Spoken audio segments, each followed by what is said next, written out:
Buenos días, Carolina y Mario. Estimados amigos, bienvenidos a este segmento de entrevistas. El día de ayer, Guatemala pasó de tener 338 municipios para ahora tener uno más. Tenemos 339.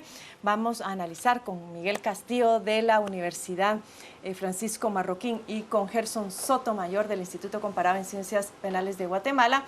¿Cuáles son las posibles motivaciones que impulsan la creación de nuevos municipios, además de los posibles padrinazgos que puedan estar apoyando este surgimiento tan, digamos, curioso de los últimos meses? Así que a ambos, bienvenidos. Gracias. Muchísimas gracias. Empecemos por la parte legal, Gerson, en el sentido de, bueno, hay un interés particular, imagino que parte de ese interés es sentirse pues, autónomos, contar con el situado constitucional, pero aparte de ser sujetos de derechos, en este caso un nuevo municipio también es sujeto de obligaciones. ¿Qué significa desde el punto de vista legal y administrativo constituirse en un nuevo municipio? Bueno, ahí creo que hay que empezar a platicar. Cuando se empieza a hablar de un municipio, creo que hay que empezar a tocar el tema de la autonomía. Y la autonomía efectivamente es un tema aún con muchas debilidades en el país, pero especialmente con muchos retos aún por darles continuidad. ¿Por qué lo planteo de esta forma? Porque obviamente a partir de la creación de la ley de descentralización es una ley que ni siquiera se ha logrado implementar del todo. Una ley en donde ninguno de los municipios del país, que digamos ahora de los 339, ninguno tiene exactamente, ha pedido la delegación de determinadas funciones del organismo ejecutivo como lo plantea la descentralización. Y esto obviamente se debe a grandes deficiencias en la administración y en la gestión y por supuesto en los alcaldes o quienes llegan a ser alcaldes en los distintos municipios que no tienen ni siquiera la visión o bien no tienen la capacidad de hacer funcionar al Estado.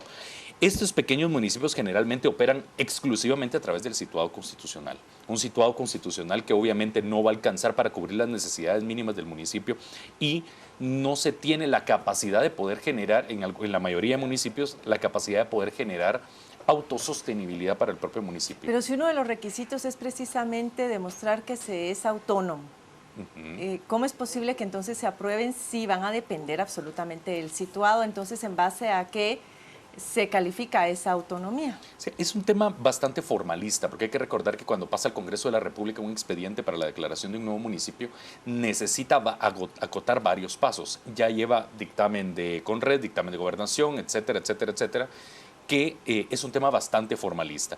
Pero lo del tema de pretender, digamos, que un municipio viva de su propio ingreso en ese momento es prácticamente imposible, porque todavía no se ha implementado ninguna política pública especializada o sectorizada, digamos, en la circunscripción de ese nuevo municipio.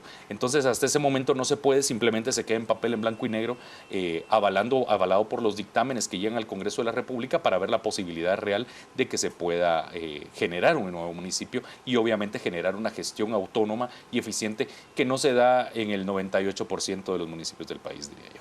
Antes de pasar a algunas cuestiones más históricas y de índole político o electoral, me surge la duda, ¿otro criterio para poder aprobar un municipio no debería de ser si el Estado y sus finanzas dan como para seguir repartiendo ese pastel que cada vez se hace más pequeño y del cual las tajaditas van a ser todavía más angostas en la medida en que sigan aprobándose nuevos municipios?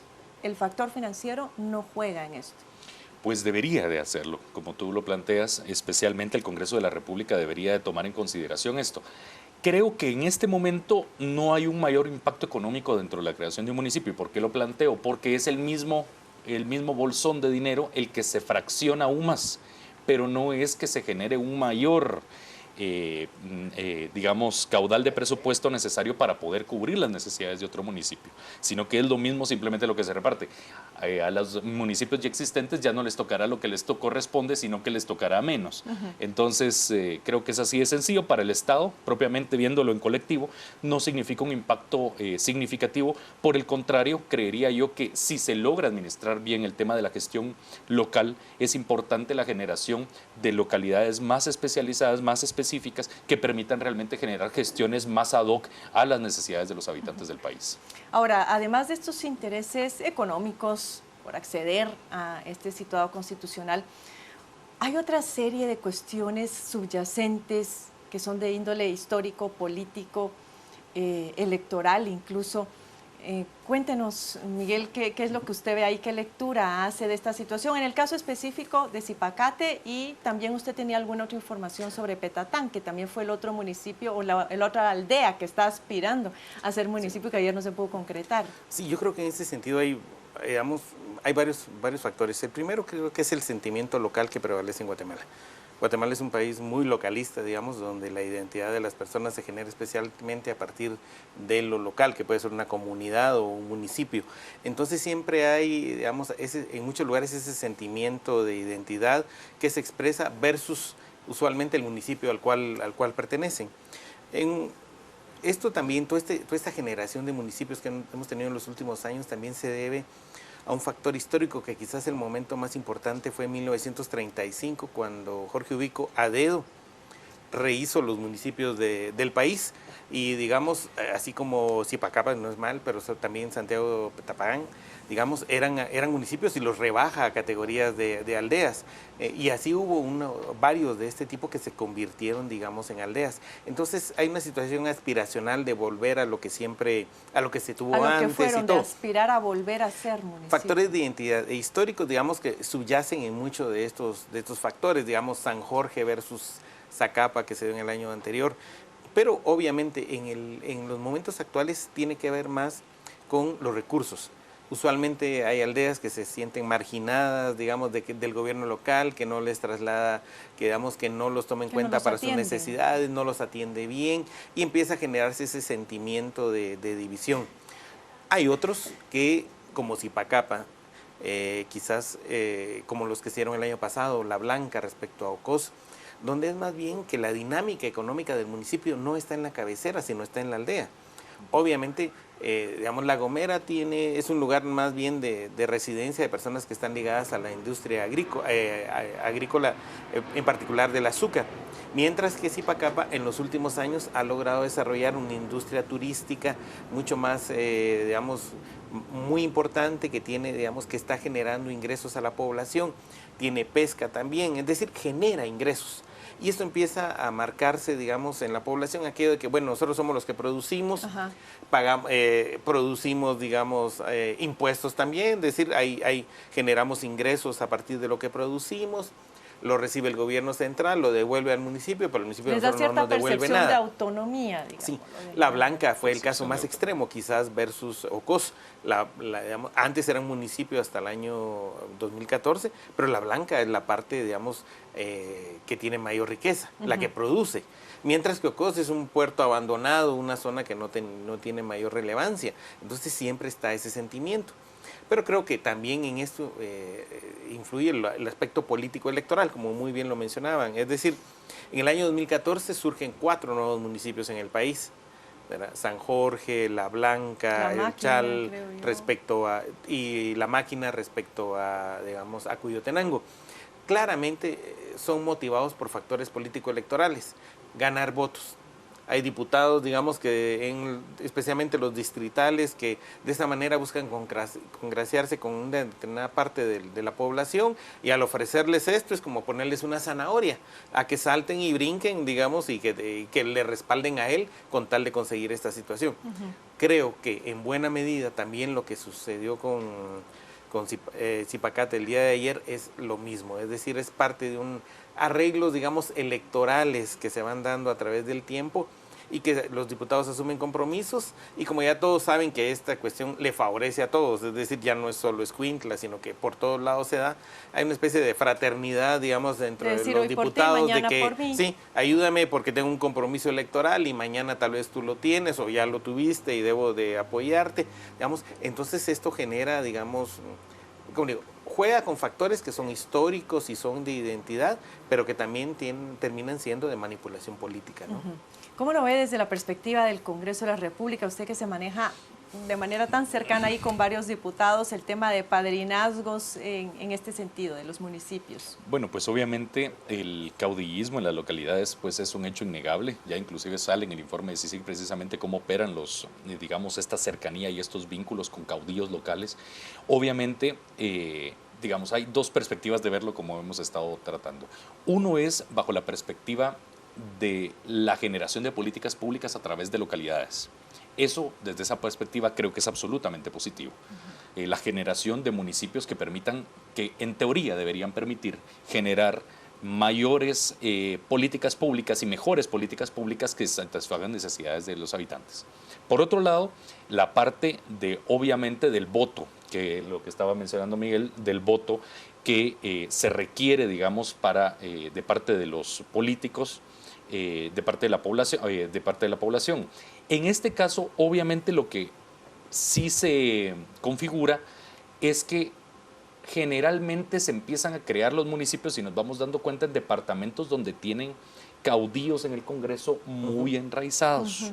Esos caudillos en el Congreso muy enraizados obviamente han tenido compromisos que no necesariamente en este momento, cuando estás en la cúspide, no te interesa generar mayores municipios porque tenés los votos suficientes. Cuando vienes para abajo o existen crisis políticas como esta, entonces hay más fragmentación, entonces te interesa quedar bien.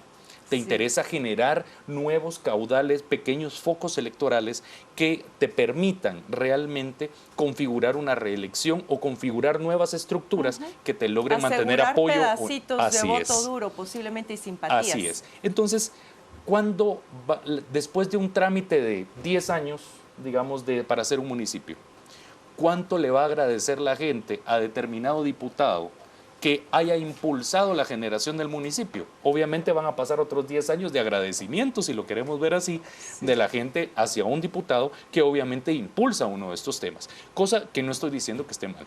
Obviamente el político y la política es así. Sí. Y obviamente pues así se tiene que funcionar, pero esto obviamente sí necesita los estudios necesarios, como lo habíamos planteado, para poder garantizar que la administración municipal pues sea acorde. Y creo que es un tema que no le ha entrado el Congreso de la República, y con digamos, esta moda de estar haciendo municipios debería de empezarle a entrar, que creo que la ANAM es el verdadero responsable de eso, es de empezar a generar formación política seria sobre la administración pública en materia municipal. ¿Por qué planteo esto? Porque no conozco, de lo que sé, la mayoría de los alcaldes no tiene la capacidad de gestión. Y ese es un problema para la localidad, porque probablemente tienen autonomía aparente, pero realmente no llegan a ejercer una autonomía formal, una autonomía real, perdón, y precisamente se quedan dependiendo del situado por muchísimo tiempo. Exactamente. Si es toda la vida, toda digamos.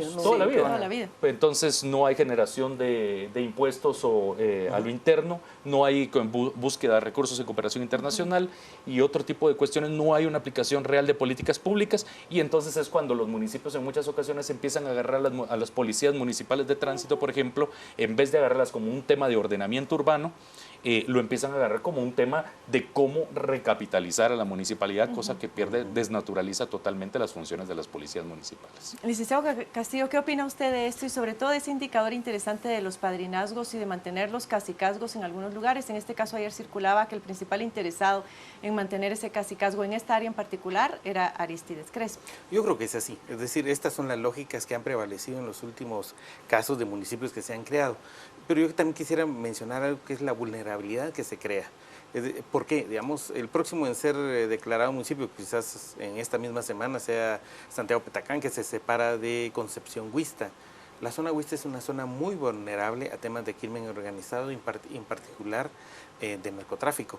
Al hacerse más pequeños los municipios y hacerse tan endebles financieramente, son más vulnerables de ser, digamos, cooptados inclusive por estas estructuras. La zona de las Huistas en Huehuetenango es una zona de paso hacia México, y claramente ha sido utilizada por numerosos grupos de narcotraficantes que lo usan. Entonces, al hacerse más pequeños, digamos, son más fáciles de manejar. No podemos negar también que en el caso de Zipacate también, digamos, está en la costa sur, en un lugar muy estratégico. Recordemos que el tema del narcotráfico ha tenido cambios en los últimos años, y hoy día, digamos, el trasiego desde Colombia, vía terrestre, por los países centroamericanos hacia México, ya no es el aspecto más relevante, sino lo es, digamos, los miles de laboratorios que producen drogas sintéticas que están ubicados literalmente desde Puerto Quetzal hasta Ocos, y que pareciera ser, por ejemplo, en el caso de Ocos y La Blanca, que también fue un factor que tuvo que ver en la división de los municipios, digamos, entre una parte productiva agroindustrial, y otra que estaba literalmente, y en este caso muy concreto de Socos, que vive o vivía literalmente del narcotráfico, digamos, y de toda una serie de actividades ilícitas, contrabando, trasiego de tránsito de personas hacia México. En el caso de Zipacate, ayer se decía que ese problema no existía, el de posiblemente el tránsito, la producción de drogas. El problema es que sí, digamos, en toda la costa sur se están ubicando, digamos, hay ubicados miles de laboratorios, como digo, esta es la forma nueva de, digamos, del negocio de la droga en Guatemala, lo que es más importante. Y al hacerlo más pequeño, Zipacate literalmente está a la orilla del mar, ¿no? Ese es su valor. Entonces, los hace muy vulnerables. Digamos, se separan de La Gomera, eso implica que pasará un buen tiempo sin autoridad local, sin policías, una serie de factores que usualmente estos espacios no quedan vacíos, los ocupa alguien y son estas estructuras. Es decir, yo quisiera que viéramos el riesgo de estar dividiendo al país, digamos, cada vez más en unidades, digamos, que no tienen una lógica ni siquiera geográfica, sino que tienen una lógica de otros factores políticos y todo, que han sido los mismos del pasado, pero también son los mismos que influyen hoy día. Y en términos de conflictividad a futuro, cuando uno se pone a pensar qué va a ser La Gomera sin Zipacate, en este caso, que se queda con buena parte de la playa, ¿no? Yo creo que habrá un problema de ingresos.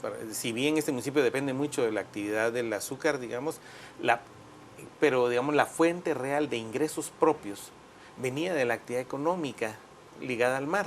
Entonces, si hay un corte, hay una situación muy, muy difícil, los recursos van a ser menores, se queda como aislado, digamos, el hecho de tener acceso al mar da a los municipios cierta ventaja comparativa respecto a otros, no lo va a tener La Gomera, y eso, insisto, y en términos no hay de conflictividad estratégicos electoral, porque están divididos ellos en cuanto a las autoridades. Se mencionaba ayer la posibilidad, entendemos que no es una decisión del Congreso de la República nombrar al nuevo alcalde en el caso de Zipacate, sino que va a ser una responsabilidad del presidente. Pero se rumoraba que podía ser el alcalde que no repitió en esta elección, que había estado por 16 años en la alcaldía. Absurdo, digamos, si esa situación se da, y sería una afrenta, creo yo, a la gente que acaba de lograr su municipio. Pero el simple hecho de que esto se mencione, quiere decir que puede darse, que son esos factores también los que están alrededor de la creación de nuevos municipios. No solo son aspiraciones, digamos, ciudadanas, de identidad o de factores históricos, sino que hay un mar de intereses, digamos, porque también debemos marcarlo. En el año 2014 se crean 4 municipios. Sí. Previo a las elecciones, es decir, esto obviamente tiene una relación con el factor, con el tema electoral, digamos, y posiblemente lo vamos a seguir viendo en ese sentido. Si con ese criterio estamos creando, como decías, lo que estamos creando es probablemente mayor pobreza y menor capacidad institucional, digamos, de dar respuesta a los problemas del país. Digamos, municipios como Chala, ahora en Petén, realmente, es decir, no tienen nada. Literalmente son una aldea, solo que con categoría de municipio, pero que no tienen la capacidad, digamos, no hay cambian el nombre, humanos, pero se vuelven más vulnerables y dependientes del para Estado. poder desarrollar políticas públicas en diferentes temas. Es literalmente imposible lograrlo, porque no hay esa capacidad, digamos, para poderlo tener. Pasarán muchos años para que haya una clase política, digamos, que tenga sentido, que pueda desarrollarse, que pueda desarrollar políticas. Entre tanto, será una especie de ensayo de error que podrá durar muchos años y obviamente esto acrecenta los niveles de pobreza, de desigualdad y de falta de oportunidades para la población. Viéndolo desde el punto de vista ya prospectivo, entonces, y que esto se está constituyendo en una tendencia, seguir creando municipios y seguir fragmentando mucho más el país, ¿qué acciones en concreto deberían de implementar las próximas autoridades para que esto se pudiera hacer de una manera relativamente ordenada y controlada? Porque estamos ante un Estado que tiene más responsabilidades, municipios que están siendo más vulnerables, pero a la vez dependientes de ese Estado que las ha tenido en abandono y cuyas capacidades son sumamente limitadas. Sí. Bueno, el tema, por ejemplo, administrativamente hablando, cuando ya llega el punto de aprobación el Congreso, como decíamos, ya lleva todos los pasos, digamos, legales correspondientes. O sea, ahí las autoridades solo podrían plantear revisar por alguna consideración algún expediente que esté pendiente de aprobarse en el Congreso de la República. Pero de no tener nada que revisarse, de haber cumplido todo el tema, no hay absolutamente ya nada que revisar, más que todo sería una decisión política de los diputados del Congreso de la República de poder asumir la responsabilidad de generar un nuevo municipio o no hacerlo. Entonces, y obviamente lo que planteábamos, al político le interesa conseguir ese caudal electoral, generar un caudal electoral que le permita generar la reelección. Ahora se pondría interesante en el sentido de que hay que recordar que ahora un Zipacate, por ejemplo, estos municipios vinculados con el tema electoral, tienen que empezar a poder generar comités cívicos, pueden generar a partir de ahí comités cívicos distritales, es decir, que no solamente tienen candidatos a alcalde para ese municipio, sino también tienen candidatos a diputado. Entonces, obviamente, también la configuración se va dando de otra forma. Creo yo que la naturaleza de la elección, si pasa las reformas a la ley electoral y partidos políticos, esto va a ir generando otra dinámica que se debe ir acomodando poco a poco, que se genera a partir de la dinámica política. Pero creo que lo más interesante que podemos esperar de aquí y que a lo que más hay que ponerle atención es al nivel formativo que deben de tener los alcaldes y los consejos municipales. No es posible que no llegue gente, obviamente esa es así en la democracia, pero que esté asumiendo gente que no tiene ningún conocimiento de cómo ejercer la administración pública. Y cuando vamos a ver digamos, los hallazgos de Contraloría General de Cuentas, en muchísima cantidad son de los alcaldes, de los consejos municipales o de los COCODES. Y esto obviamente lo único que genera es que haya mayor nivel de discrecionalidad en el gasto y obviamente ya vemos que en la localidad, en los municipios, es donde mayor capacidad que haya dentro del Eso Estado. sin hablar las violaciones permanentes a los derechos laborales de los trabajadores, Totalmente. que ahí también hay mucha tela que cortar. Muchísimas gracias a Gerson Sotomayor y a Miguel Castillo por tan interesantes opiniones, intervenciones.